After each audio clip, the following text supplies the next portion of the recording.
What's up, nerd family? Welcome once again to the Poindexter Lounge. My name is Enosh, aka Enosh Fett, along with the lovely Tiftastic. And this is Spoiled. This is, we're going old school on this one. If you wondered, this is what started the Poindexter Lounge. Was doing this little bit called Spoiled. Tiffany named it because we would talk about movies that we had just saw, and guess what? We saw a movie. We did. It's been a while that we've seen one. I know, it's been so long since we've seen a movie and can just talk about it. So, anyways, so this is our spoiler, review, kind of going over our thoughts on the movie A Quiet Place 2. And so we're just going to talk about it. So if you have not seen A Quiet Place 2, there will be spoilers in this, thus spoiled. Revisit this at a later time if you have not seen it and don't want to be spoiled. Yes. Otherwise, hey, join in the fun. Leave your comments in the comment section, and here we go. All right, Tiff, how excited were you to see A Quiet Place 2? I was very excited. I loved the last movie, and I loved John Krasinski's portrayal, actually, and so he was one of our favorites from the last one, so I know that he still had a directing capacity in this movie, so I knew that that was still going to be good, and it would still follow along that storyline. I was interested to see what they were going to do from here. Would they show the monsters more? Would they show the backstory? So I was very, very happy and very pleasantly surprised with what I saw, and I'm even hoping that they have Trace, A Quiet Place. Yes. So I was excited for this. I love John Krasinski as well. John Krasinski is like low-key become one of my favorite guys. Obviously, on The Office, the character, he played on The Office was just great. But that being said, he just seems like a really nice guy. I really liked what he did during the pandemic, where like he did his little like news show and stuff, and was just trying to bring some happiness to people and everything. I think that's really cool. And so you could tell that this was a project that was something really important to him. Yes. Enough that he wanted to do this and get this out there, and so I think that's really cool. And and so the first one I thought was done really, really well. I thought it was actually pretty cool, though, that the daughter, they had a deaf daughter, so they had to sign, and they made sure to know that very well in the first movie. So it actually helped their family having to be quiet because they could sign and still talk to each other. Yeah. So, like I said, Tiff, this one opens up, and I like how this one kind of sets the stage. Yeah. It kind of goes back before the first one even. But what they saw, how it happened. Little foreshadowing. Yeah, for sure. And so we can see that it's alien in nature. How it landed. How this thing landed.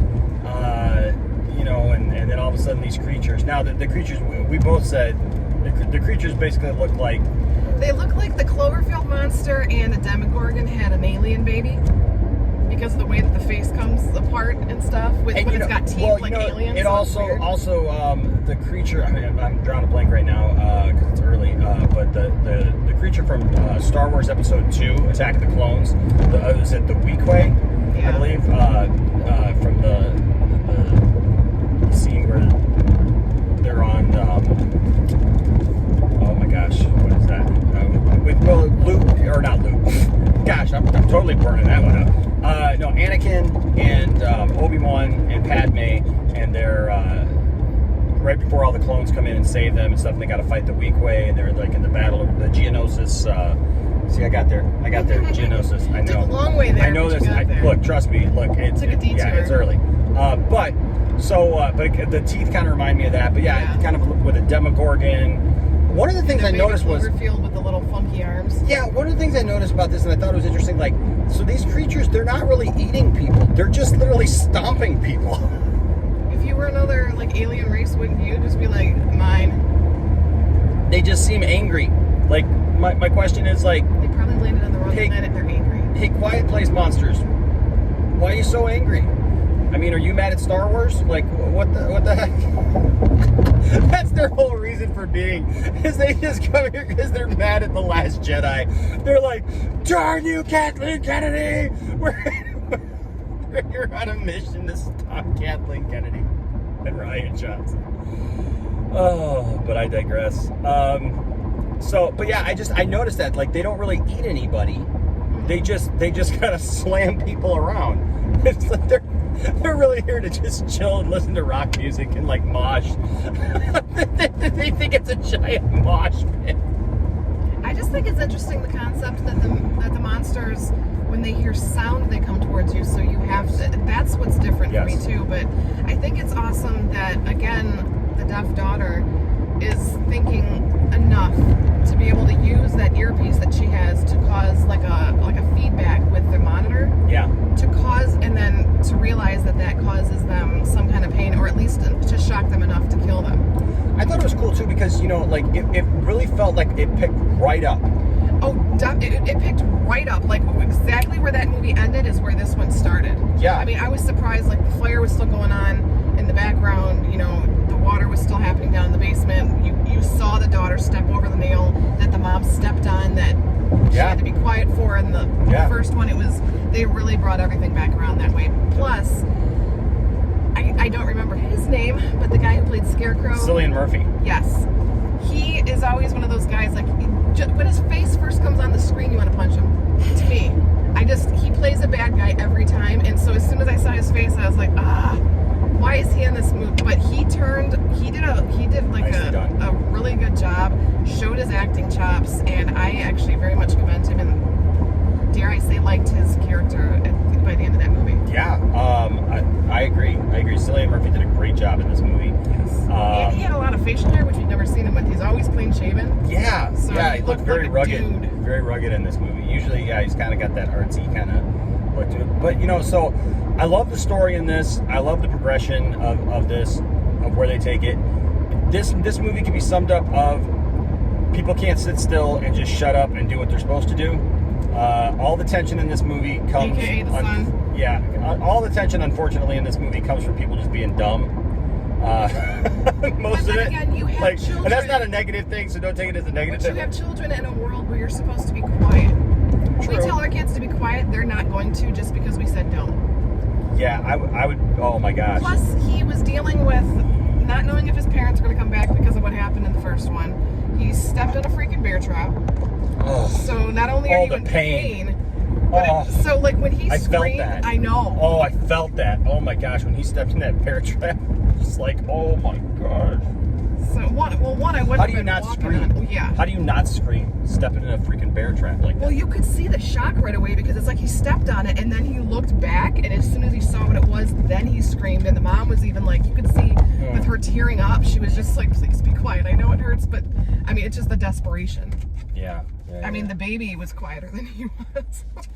But yeah, I mean, then the daughter just takes off, and you know. But she got it because there was a song that was playing, and Cillian Murphy was like, "It's just a song. It's just playing over. It has no meaning." And when she's like, "What are the words?" and you could see the mom signing what the words were, and she goes, "Hold on a minute," and she flips the map over and realizes where they're at. So yeah, the deaf girl. She kicked butt. She and he even says that. He says, "I'm nothing like your dad, but you are."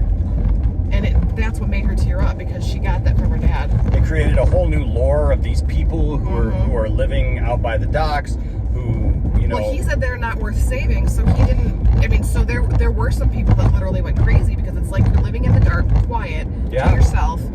That would be more than enough to make a lot of people. Oh my goodness, I can't imagine. I can't imagine with that. But I love the progression. Like I said, I love the fact that it picked right up where the other story left off. It literally felt just like a continuation of the first movie. You could watch. They still had like the wraps on their feet. They still were barefoot. It was very, very well done. Yeah, I love the kids in this. And we got to see John Krasinski just like for the first like 10, 15 minutes. I know. So you still got a little tidbit of John. So you got your John Krasinski fix. I know everybody wants him to be Mr. Fantastic, and wants her to be the Invisible Girl, so Invisible Woman.